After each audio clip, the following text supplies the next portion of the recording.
Bonsoir à tous. Je suis encore revenu pour vous encourager par rapport à certaines questions qui m'ont été posées après les derniers enseignements que nous avions vus. J'ai parlé de la foi en Dieu et la marche chrétienne. Bon, s'il y a du monde, j'attends que vous vous connectez et je vais répondre à quelques questions qui m'ont été posées parce que c'est vrai, un tel enseignement ne peut pas rester sans impact. Certainement ça suscite des questions et on se demande comment discerner la voix de Dieu, on se demande comment écouter la voix de Dieu. Il y a certains qui se demandent comme ça et c'est important qu'on essaie de s'encourager et partager les expériences pour que ça puisse aider et édifier un plus grand nombre. Donc je vais commencer le partage, c'est juste un moment de partage, d'exhortation sur comment écouter la voix de Dieu, comment discerner beaucoup plus. Je formulerai ainsi, comment discerner la voix de Dieu, parce que notre Dieu aime parler avec les gens. Notre Dieu aime qu'on lui pose des questions et il aime avoir des personnes comme co-ouvriers, comme des gens qui marchent avec lui, comme Abraham, comme les prophètes, les anciens d'Israël, comme les grands serviteurs que nous connaissons. Voilà. Pendant les périodes difficiles, lorsqu'on prie, on se demande est-ce qu'il faut aller à gauche ou à droite, comment faire? Parce que le Seigneur dit, je paraphrase ce verset de Somme chapitre 32, verset 8, qui dit, je te montrerai, je te conseillerai, je te montrerai la voie à suivre et j'aurai le regard sur toi. Le Seigneur veut nous conseiller. Et dans Ésaïe chapitre 30, que j'avais lu la dernière fois, vous entendrez, votre oreille entendront la voix derrière vous qui dit, voici le chemin, marchez-y. Le Seigneur aime, il est amoureux de marcher avec nous. Il est bien volontiers, il est d'accord que nous lui posons des questions. Parce que lorsque tu as un cœur de disciple, lorsque tu es soumis à Dieu, tu le cherches dans la prière, il est prêt de te répondre. Comme Job. Job l'a dit, Job a fait l'expérience et nous avons vu dans le livre de Job. Voilà. Et certainement, je vous partagerai bientôt sur un autre sujet, la foi en Dieu, notre croyance en Dieu, qui nous permet d'endurer avec patience les épreuves. J'ai formulé le thème de cette sorte, en fait, la foi en Dieu qui conduit au dépouillement. Au dépouillement. Lorsqu'on accepte le Christ pour la première fois, au début, tout va bien. On est bercé par la grâce. Et dans la grâce, mais en même temps, à un moment, le Seigneur dit, voilà, il faut qu'on grandisse. Et il nous envoie dans le désert. Chacun est appelé à passer par là. C'est une étape inévitable de la vie chrétienne. Et voilà pourquoi j'ai dit la dernière fois que la vie chrétienne n'est pas facile. La vie chrétienne n'est pas facile du tout. Il y a beaucoup de choses difficiles qu'on vit dans la vie chrétienne. Mais parce que nous sommes en Dieu, parce que nous croyons en Dieu, nous endurons avec patience, comme Joseph. Comme bon nombre de nos aïeux qui ont vécu ces choses. Voilà. Je vois quelques personnes qui sont déjà connectées. Mais voilà, je vais partager sur comment écouter la voix de Dieu, comment discerner la voix de Dieu. Quand tu es enfant de Dieu, quand tu es né de nouveau, comment est-ce que tu fais? Comment est-ce que tu peux discerner la volonté parfaite de Dieu? Sachez-le, l'apôtre Paul l'a écrit dans Romains chapitre 12, verset 2, il dit « Ne vous conformez pas au siècle présent, mais soyez transformés par le renouvellement de l'intelligence, afin que vous sachiez discerner quelle est la volonté de Dieu, ce qui est bon, ce qui est agréable et ce qui est parfait. » Il dit qu'il y a ce que Dieu tolère qui est ce qui est bon. Il y a la volonté permissive de Dieu. Dieu permet certaines choses parce que nous nous entêtons, nous nous obstinons à faire ces choses. Nous aimons tellement la chose alors que ce n'est pas quelque chose qui est dans la volonté de Dieu. Et nous voulons absolument avoir cette chose. Mais le Seigneur dit ce n'est pas encore ça. Mais puisque tu aimes tellement, il ne va pas contre notre volonté. Et il permet pour nous faire plaisir. Mais enfin, par amour, il nous laisse pour que l'on se rende compte à la fin qu'on s'était trompé. Il y a la volonté permissive de Dieu. Voilà pourquoi souvent il conseille même David. Il fait ces choses avec nous. Et quand Dieu permet, c'est ce qui est bon. Ce n'est pas vraiment la volonté parfaite, mais c'est ce qui est bon. Mais il y a ce qui est agréable à Dieu. C'est-à-dire que Dieu ne t'a pas demandé, Dieu n'a pas prévu ça, mais tu l'as fait quand même par bonne intention. Et du coup, il trouve agréable. Il trouve agréable, c'est ce que j'appelle la vie des adorateurs. En fait, permettez-moi, en diplomatie, il y a cette catégorie de personnes, des ambassadeurs qui sont plénipotentiaires, c'est-à-dire le pays lui donne tout le pouvoir. Et il prend à l'extérieur des décisions qui engagent son pays. Et son président ou son souverain est d'accord avec ça. Parce qu'il est plénipotentiel. Il a tout le pouvoir de décider sans consulter la base. Mais il y a certains niveaux de diplomates, ils ne peuvent pas décider comme ça. Ils doivent tout référer à la base. Parce qu'ils n'ont pas ce privilège-là. Ils n'ont pas cette grade. Du coup, celui qui est plénipotentiel là, il engage souvent des décisions. Voilà pourquoi Élie, il dit l'Éternel devant qui je me tiens. L'Éternel, Élie a engagé Dieu dans sa décision d'arrêter la pluie. Mais notre thème aujourd'hui, c'est comment discerner la voix de Dieu. Dans Job, chapitre 33, verset 14, il est écrit « L'Éternel parle d'une manière, tantôt d'une autre, mais c'est l'homme qui n'y prend point garde. Il parle par des songes, il parle par des visions nocturnes. Et pendant que l'homme est couché, le Seigneur parle, il leur donne des avertissements. Je ne suis pas en train de dire que tous les songes que nous faisons est un message de la part de Dieu. Je ne suis pas en train de dire ça. Mais il y a de ces songes-là, quand tu les vis, quand tu sais comment Dieu te parle d'habitude, et que tes songes se réalisent, en fait, Dieu, il a sa pédagogie, son langage, il t'habitue avec ça. Dieu parle à chacun de nous de différentes manières. Et avant même de te parler dans les songes, il sait pourquoi, il sait comment t'habituer à ça.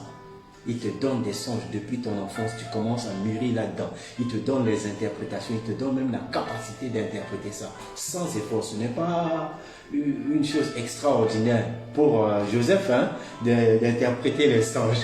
Joseph avait l'habitude d'interpréter les songes. Voilà pourquoi lorsqu'il fait des songes concernant sa vie, il sait que ça va se réaliser. Voilà pourquoi le Seigneur lui donne des songes et il est parti dire à son père, il est parti dire à ses frères. Ceux-ci ne l'ont pas cru. Mais le Seigneur sait comment il parlait à Joseph dans les songes. Depuis ton enfance, si depuis ton enfance tu as l'habitude de recevoir des songes et que tu vois que les choses se réalisent, mûris ça dans la prière. Demande au Seigneur, au Saint-Esprit, aiguise mon discernement afin que je puisse reconnaître ta voix. Le Seigneur parle encore aujourd'hui. Dans Amos 3,7, il est dit, le Seigneur Dieu ne fait rien sans avoir révélé ses plans à ses serviteurs, les prophètes. Et comment il révèle ses plans? Souvent par des songes, par des visions nocturnes.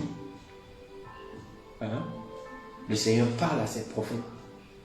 Les gens qui ont reçu l'esprit prophétique, Dieu leur communique des messages concernant leur vie, concernant l'avenir du monde, concernant les événements, les grands événements que le Seigneur fait souvent dans le monde. Quand il veut faire des choses solennelles, il passe par ses serviteurs qu'il a appelés.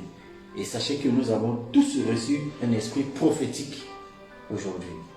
Le Saint-Esprit est sur nous, est un esprit prophétique. Donc tout ce qui concerne Dieu peut être prophétique aussi. Mais je ne préfère pas le terme prophétique aujourd'hui parce qu'il y a beaucoup d'entre nous qui font la qui prennent tout pour des prophétiques maintenant.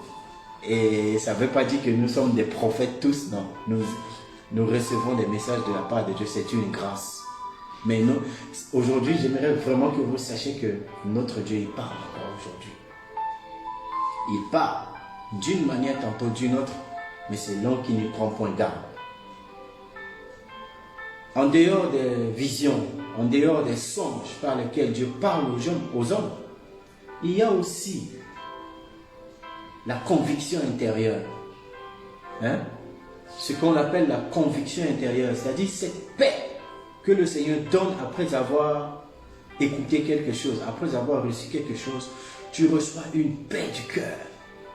Tu cherches une orientation de la part du Seigneur, tu fais une prière par rapport à un problème et tu te rends compte que tu as une paix qui envahit ton cœur. Tu es dans une paix, tu es devenu paisible. C'est Dieu qui fait ça. Ça veut dire que ta prière est exaucée.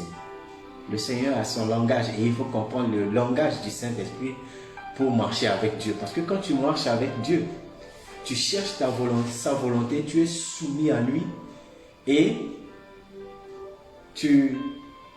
il arrive qu'il te parle. Et quand tu n'arrives pas à connaître son langage, ça devient difficile et tu deviens confus.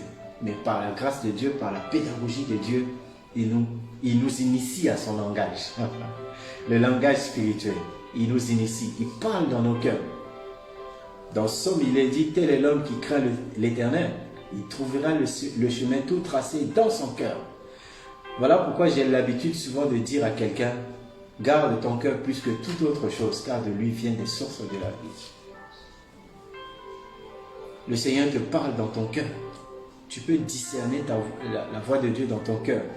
Et lorsque tu laisses la crainte, lorsque tu laisses le doute, lorsque tu laisses la peur envahir ton cœur, ce serait difficile pour toi de reconnaître la voix de Dieu. Parce que tu trouveras le chemin tracé rien que dans ton cœur.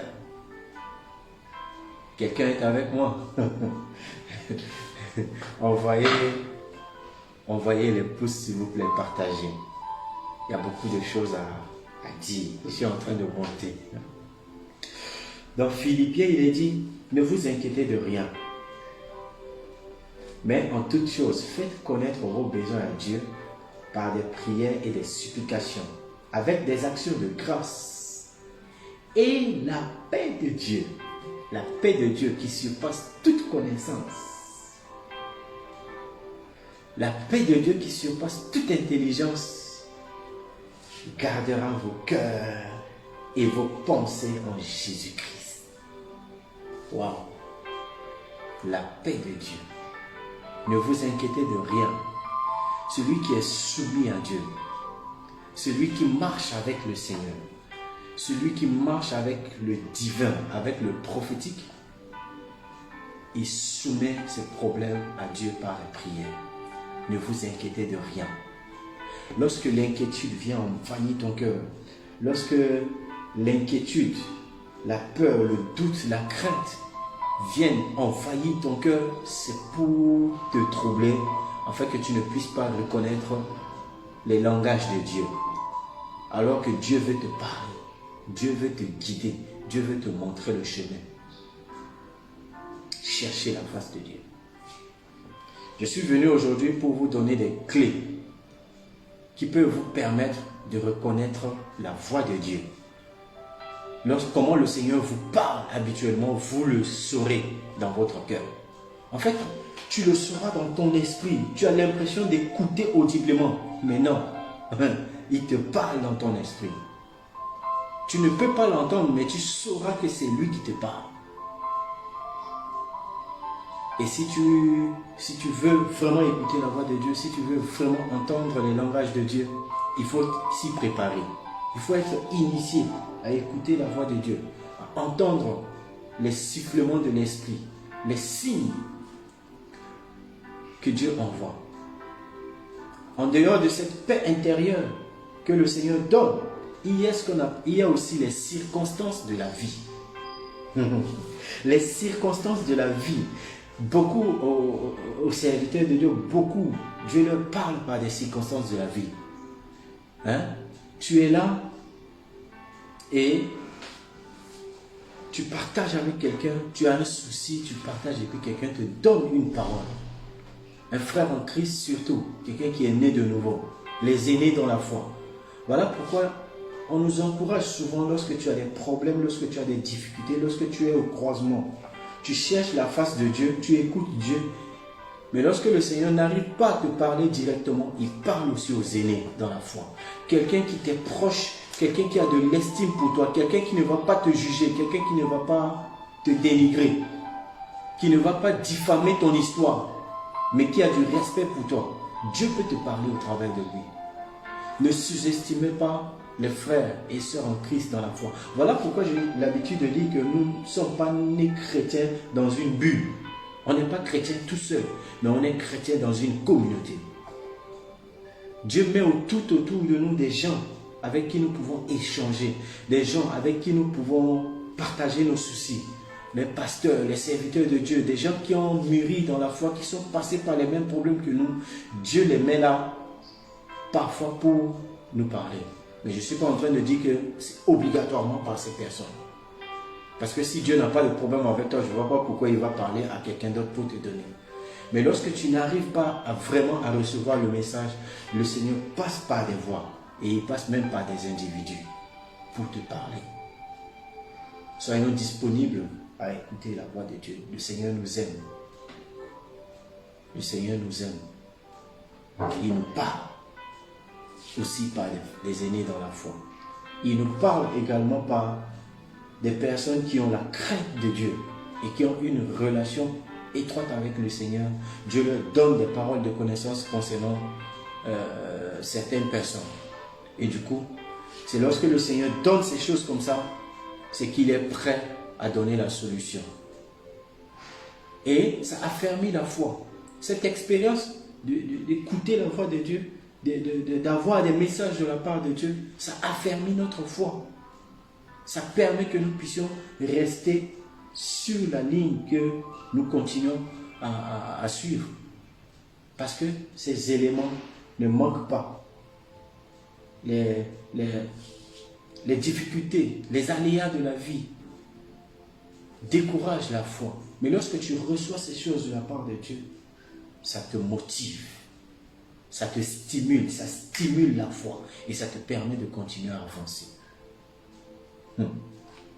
Le Seigneur parle aussi par les aînés dans la foi. Le Seigneur parle par les frères et sœurs en Christ. Voilà pourquoi nous devons être ancrés dans nos communautés pour aiguiser notre foi au travers des témoignages, au travers des partages, des études bibliques avec les autres. On n'est pas chrétien tout seul, mais on est chrétien dans une communauté. Des gens que le Seigneur a mis à notre côté pour nous passer. S'ils n'arrivent pas à te parler au travers des songes, s'ils n'arrivent pas à te parler au travers des visions, s'ils n'arrivent pas à te parler par la paix intérieure, si tu n'arrives pas à comprendre ça, ils te parlent également par quelqu'un. Imaginez par exemple, tu passes par une situation et puis quelqu'un vient te donner une parole de connaissance qui tombe à pic et qui répond aux questions que tu te poses dans ce moment. Comme Job, le Seigneur a parlé également au travers des amis de Job. Il y a certains qui n'étaient pas dans la volonté, la volonté de Dieu, qui ne disaient pas des choses qui n'étaient pas dans la volonté de Dieu, mais le Seigneur a redressé la chose à la fin. Voilà, je rappelle que j'ai cité le verset de Job 33, verset 14, et Philippiens chapitre 4, verset 6 à 7. Une anecdote. Un jour, quelqu'un a voulu commettre une bêtise, que je ne vais pas dire le nom, je tais le nom, avec la fille d'autrui. C'était un serviteur de Dieu qui voulait faire une bêtise avec la fille d'autrui. Pendant qu'il a pris rendez-vous avec la fille, il l'a rencontrée, ils sont en train de partir à l'hôtel, au motel pour commettre leur forfait. Et il y a un fou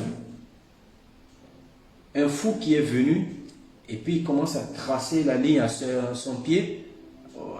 Avec son pied, il trace une ligne. Hein? Comme il y a du sable, il trace la ligne avec le pied. Il passe, il dit, voilà, je vais tracer cette ligne ici. On va voir celui qui va traverser cette ligne pour aller commettre cette bêtise avec la fille d'autrui. Comme c'est un serviteur de Dieu, il n'a pas tracé la ligne.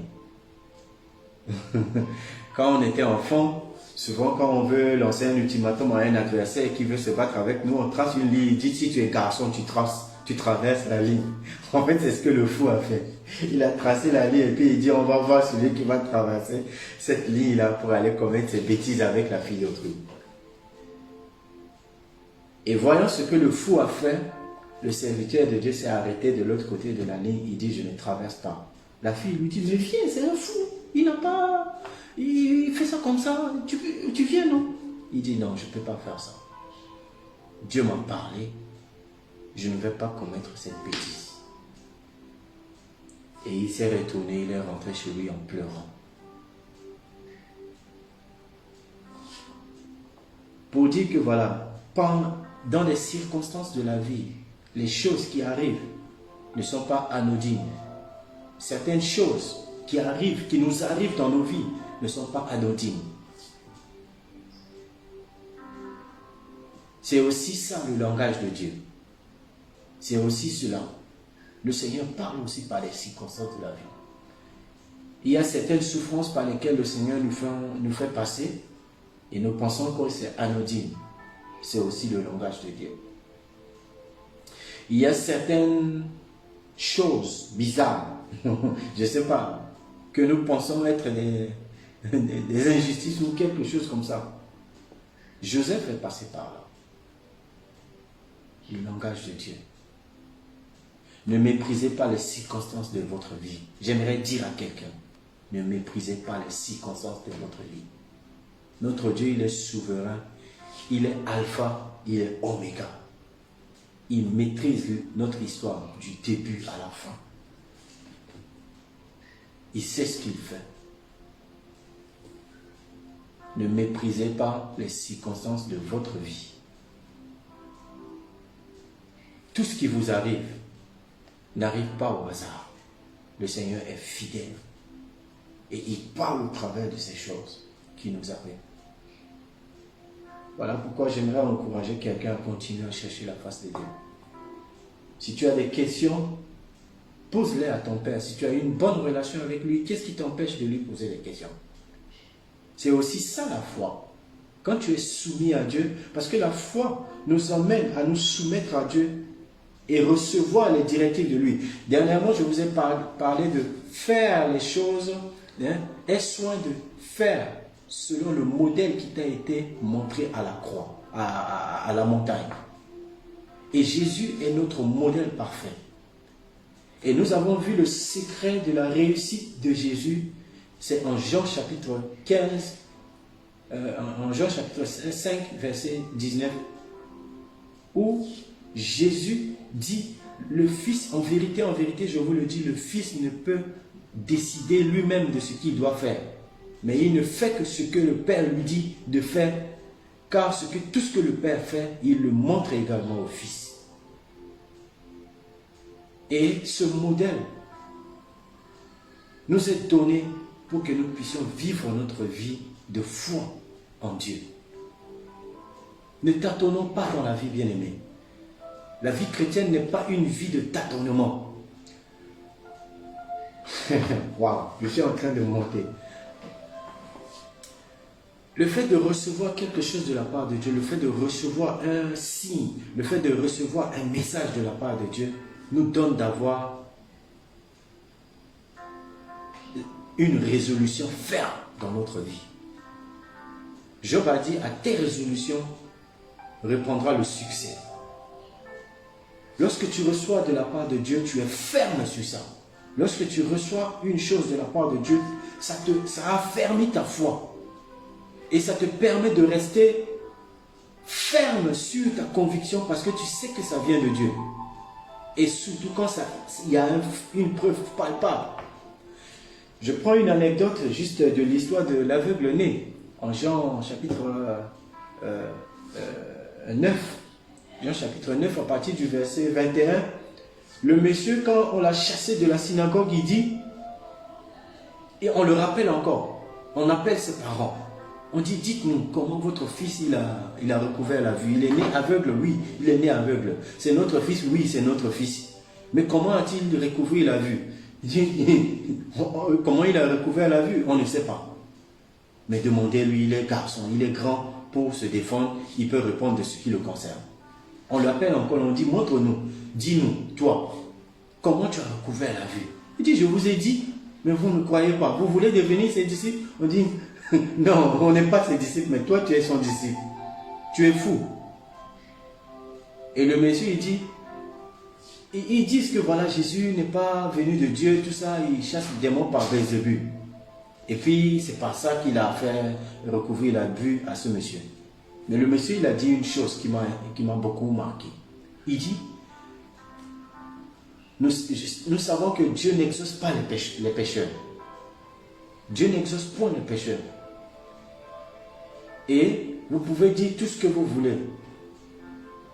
S'il est Belzébul, je ne sais rien de ça. Mais tout ce que je sais, une chose que je sais, c'est que j'étais aveugle et maintenant je vois. J'étais aveugle et maintenant je vois. Le secret de sa fermeté, le secret de sa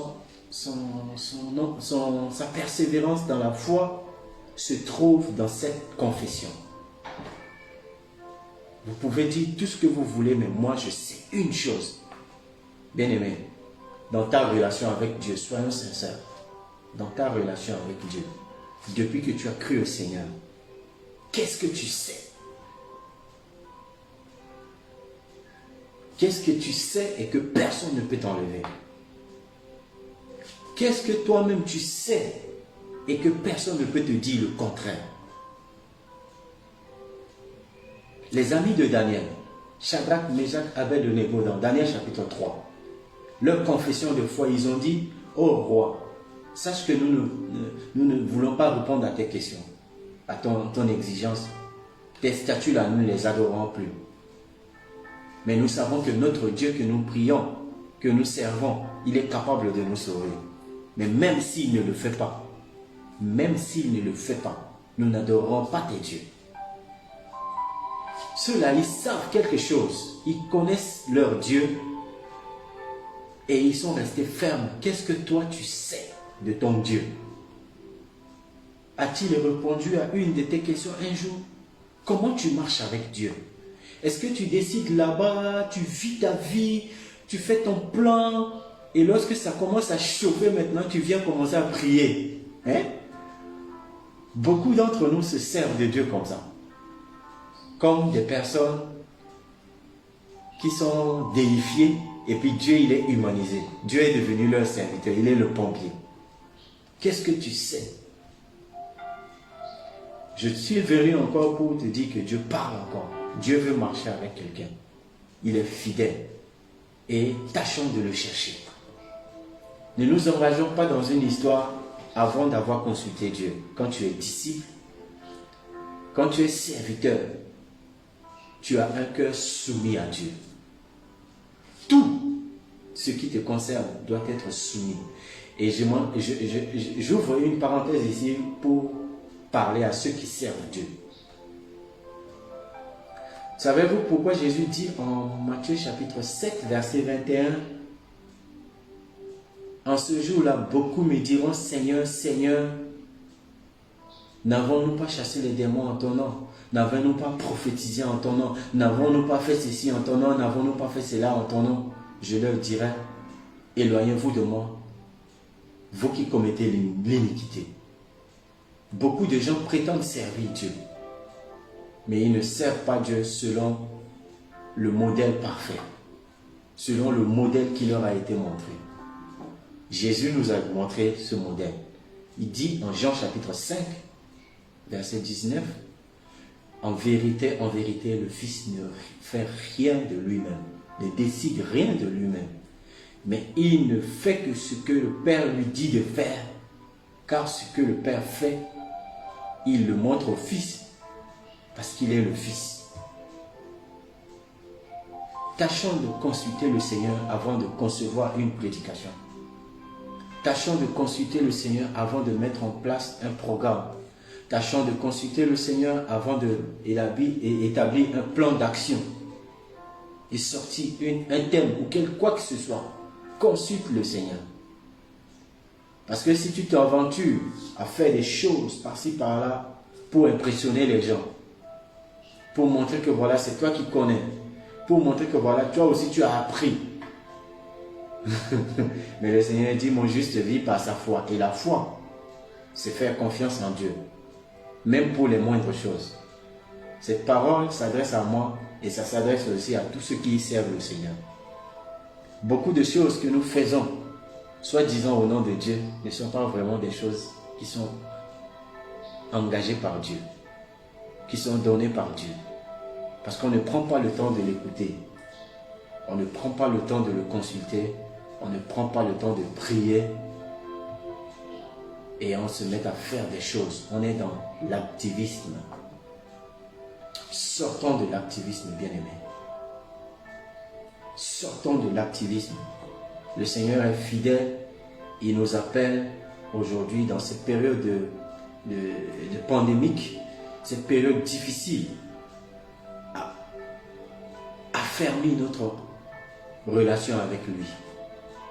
Au lieu de nous confier dans les bâtiments, au lieu de nous confier dans l'activisme, dans les programmes des paroisses, prenons le temps de chercher la face du Seigneur pendant cette période. Parce qu'il s'invite chez nous pendant cette période pandémique. Le Seigneur s'invite chez nous et il veut nous guider, il veut nous montrer le chemin. Voilà, que le Seigneur vous bénisse et qu'il vous garde.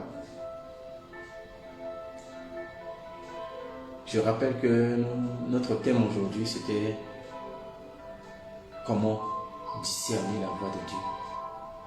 Comment écouter la voix de Dieu. Comment discerner la voix de Dieu pour bien marcher avec lui. Parce que dernièrement, j'ai parlé de la foi en Dieu et la marche chrétienne. Et nous avons vu que la marche avec Dieu, ce n'est rien que notre vie de tous les jours. Comment nous marchons avec lui, comment nous vivons notre vie. Parce que lorsque nous recevons Christ, nous ne vivons pas, nous sommes rachetés à un grand prix. Voilà pourquoi notre vie ne nous appartient pas, elle appartient à Dieu. Et nous vivons pour lui, nous faisons tout pour lui. Mais lorsque nous vivons pour lui, c'est essentiel, c'est nécessaire souvent de le chercher, de chercher à le connaître et de comprendre comment il nous parle habituellement. Chacun de nous a la façon par laquelle, la voie par laquelle le Seigneur lui parle dans sa vie. Tâchez de reconnaître la vôtre et aiguisez ça. Ça nourrit votre foi, ça permet à votre foi de rester ferme et de faire ce qui est juste. Même quand lorsque vous avez une multitude contre vous et que vous êtes seul contre ces personnes. Mais si vous avez la volonté de Dieu, vous avez le message venu de Dieu, vous resterez ferme comme Luther. On est venu dire à Luther, voilà, tout le monde est contre toi. Que vas-tu faire? Il dit, va leur dire que moi aussi je suis contre tout le monde. Voilà, c'est un peu ça. C'est un peu ça. L'aveugle-né, il a fait face à la communauté sanhédrine, aux pharisiens, aux sadducéens. Il était seul contre eux. Mais il a dit, vous pouvez dire tout ce que vous voulez. Mais moi, je sais une chose. Une chose que personne ne pouvait lui enlever. J'étais aveugle et maintenant je vois.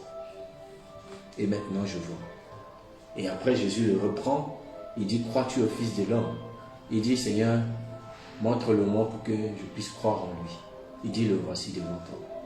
Parce que cette personne devait aller au-delà du miracle. Il devait être sauvé.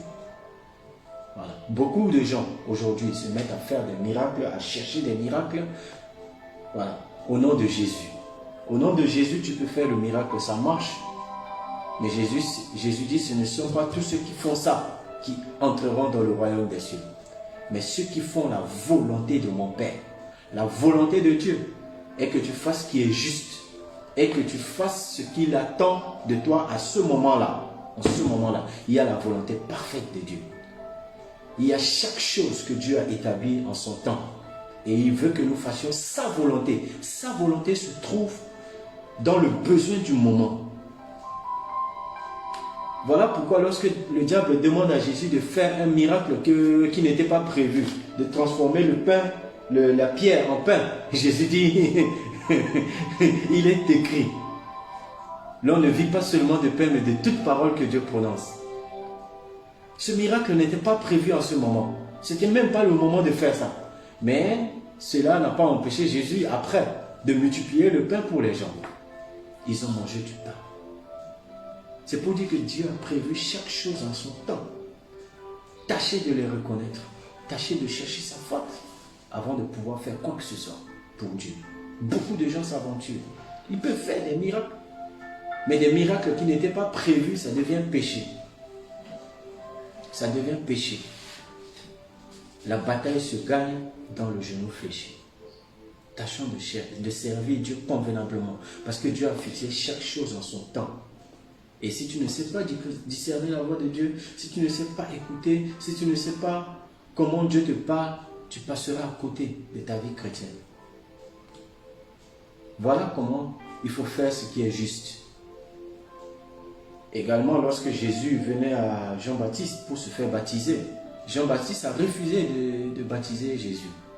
Il dit, laisse que tu le fasses, parce que je ne suis pas digne d'ôter la couronne de sa sandale. Je paraphrase. Mais Jésus dit, laisse faire. Laisse que tu le fasses, car c'est ainsi que nous accomplirons ce qui est juste. Il y a des choses que Dieu a établies et qui sont des choses justes au bon moment. Mais nous, souvent, nous passons à côté de ça. Comment est-ce que tu sers ton Dieu? Est-ce que tu as l'habitude de prier avant de déposer un dossier? Est-ce que tu as l'habitude de prier avant de choisir ton conjoint? Est-ce que tu as l'habitude de prier avant de sortir le matin? Est-ce que tu as l'habitude de prier avant de manger? Est-ce que tu as l'habitude de consulter le Seigneur pour les problèmes cruciaux de ta vie? Comment vis-tu ta vie? Ne savez-vous pas que ceux qui vivent comme ça, sans consulter Dieu, sans donner leur vie à Jésus, ils sont une proie entre les mains de l'ennemi. Ils sont manipulés. Beaucoup de gens marchent par probabilité. Ils disent que voilà, si je tente et que ça marche, voilà, c'est ce que Dieu a permis. Non.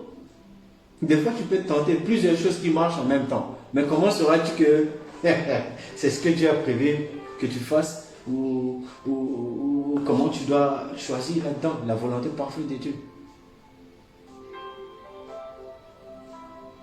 Il y a cette difficulté-là. Souvent, par exemple, quand on est très intelligent, on passe plusieurs concours, on est admis dans tous les concours.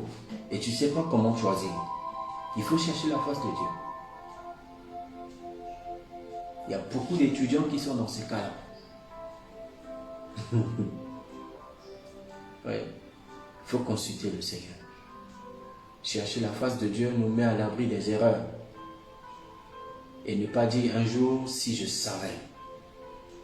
Beaucoup de gens regrettent les choix de leur conjoint.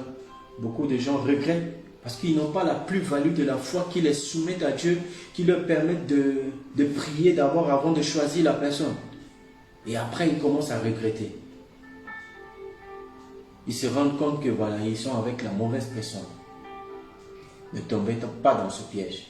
Priez avant de faire quoi que ce soit. Priez, soyez patient. Seigneur, même si tu ne me réponds pas, je veux vraiment que tu me donnes une réponse. Notre Dieu, il est fidèle. Il dit, je te conseillerai. Je te montrerai la voie à suivre et j'aurai le regard sur toi. Dieu a promis de nous aider dans nos choix. Le plus grand cadeau que Dieu ait pu faire aux hommes, c'est le choix. Le choix est le plus grand cadeau que Dieu a fait aux hommes. Il ne nous impose pas sa volonté, mais il nous donne l'opportunité de choisir. De choisir, de le choisir et de choisir de marcher avec lui ou pas. Voilà pourquoi il existe le mal et le bien. Il dit, je mets devant toi le mal et le bien. Mais choisis le bien afin que tu vives. Notre Dieu nous aime.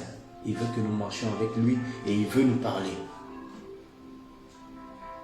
Je ne sais pas pourquoi j'insiste sur ces choses, mais quelqu'un a besoin d'entendre ces choses.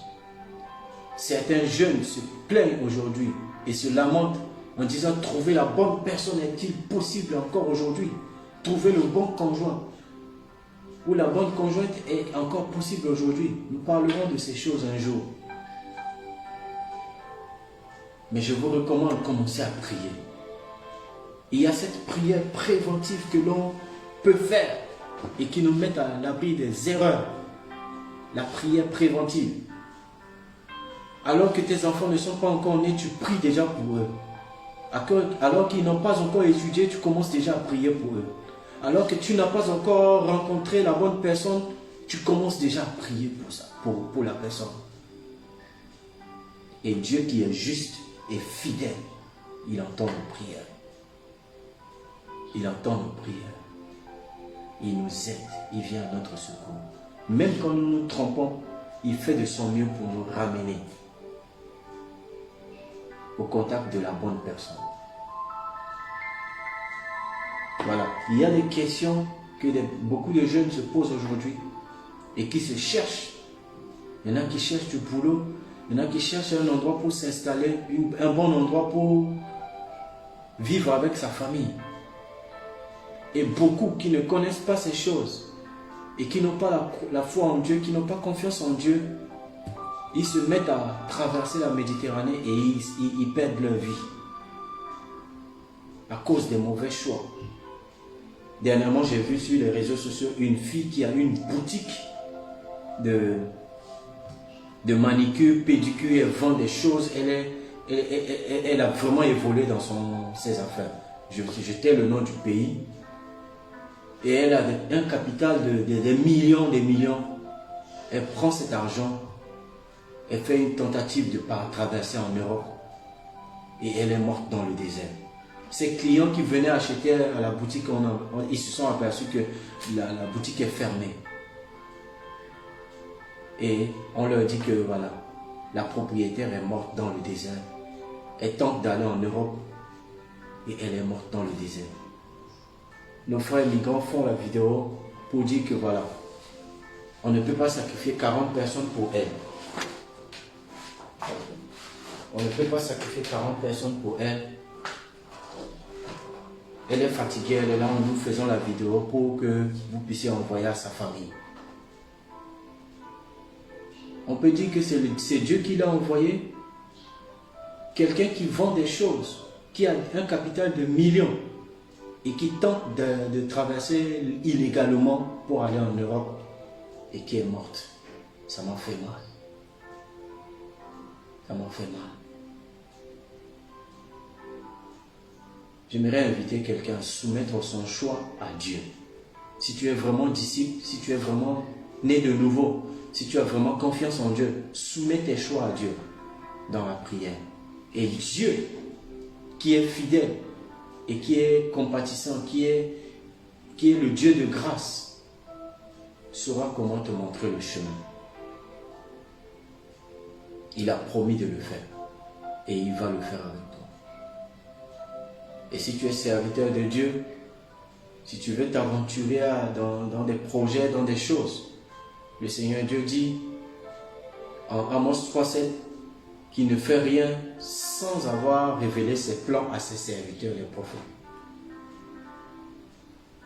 Le Seigneur a promis de parler avec nous, d'échanger, de nous montrer le chemin, de nous montrer des choses.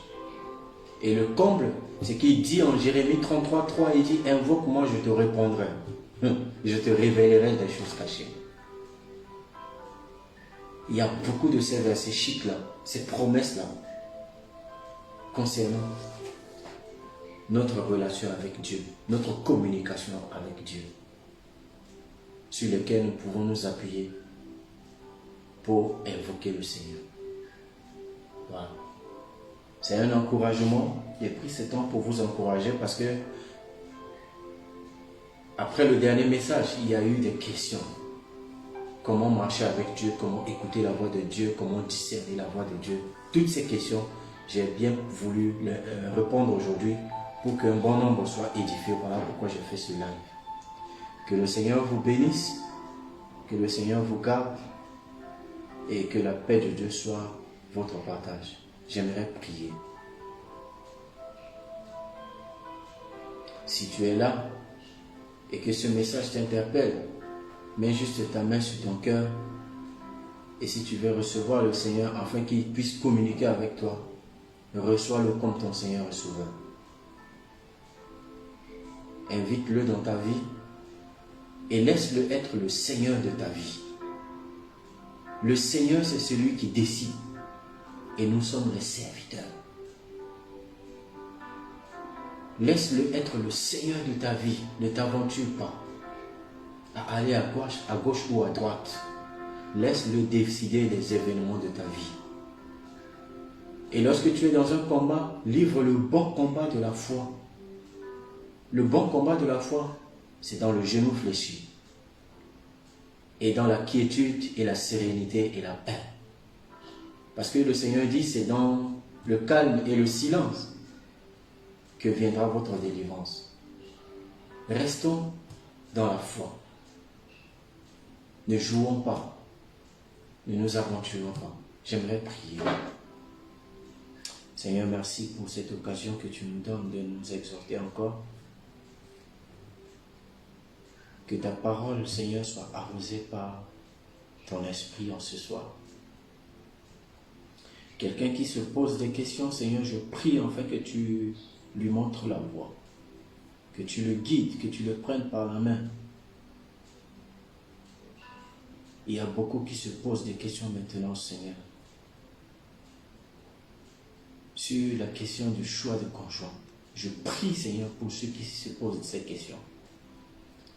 Il y a beaucoup qui se posent des questions aujourd'hui. Comment écouter ta voix? Comment discerner ta voix?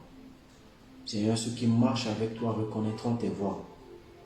Jésus, le Seigneur Jésus, dans Jean chapitre 10, il a dit, mes brebis entendent ma voix et me suivent. Elles me connaissent et moi je les connais.